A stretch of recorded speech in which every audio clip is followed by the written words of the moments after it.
বিশ্বকাপের আগে আত্মবিশ্বাসী আর্জেন্টিনা প্রস্তুতি ম্যাচে হন্ডুরাসকে 2-0 গোলের ব্যবধানে হারিয়ে নিজেদের শক্তির বার্তা দিল বর্তমান চ্যাম্পিয়নরা। টেক্সাসের কাইল ফিল্ডে অনুষ্ঠিত ম্যাচে শুরু থেকেই আধিপত্য বিস্তার করে লিওনেল স্কালোনির দল। চোটের কারণে মাঠে ছিলেন না অধিনায়ক লিওনেল মেসি, তবে তার অনুপস্থিতি একবারের জন্য বুঝতে দেয়নি আর্জেন্টাইন ফুটবলাররা।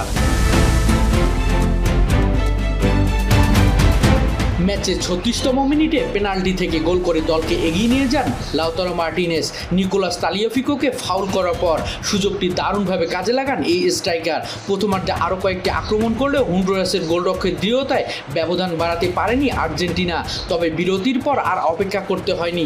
54তম মিনিটে লাউতারো মার্টিনেজের চমৎকার ব্যাকহিল পাস করার পর গোল ব্যবধান দ্বিগুণ করেন জুলিয়ানো সিমিওনে।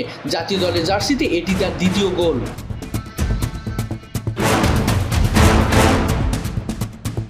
পুরো ম্যাচ জুড়ে বলের দখল, আক্রমণ, সুযোগ সৃষ্টিতে ছিল আর্জেন্টিনার একছত্র আধিপত্য।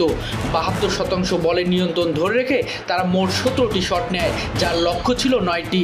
2-0 গোলের স্বস্তিদায়ক জয় নিয়ে মাঠ ছাড়ে আলবিসেলেস্তারা।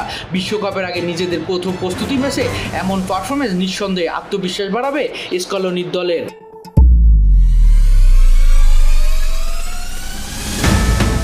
এখন আর্জেন্টিনার চোখ পরবর্তী প্রস্তুতি ম্যাচে।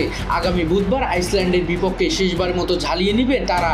আগামী 17 জুন আলজেরিয়ার বিপক্ষের ম্যাচ দিয়ে শুরু হবে বিশ্বকাপ শিরোপা ধরে রাখার মিশন। বিশ্বকাপের আগে আর্জেন্টিনার এমন পারফরমেন্স দেখে আপনার কি মনে হচ্ছে? তারা কি আবারও বিশ্বকাপ জিততে পারবে? কমেন্ট জানাতে ভুলবেন না। Shariful Islam, kick next.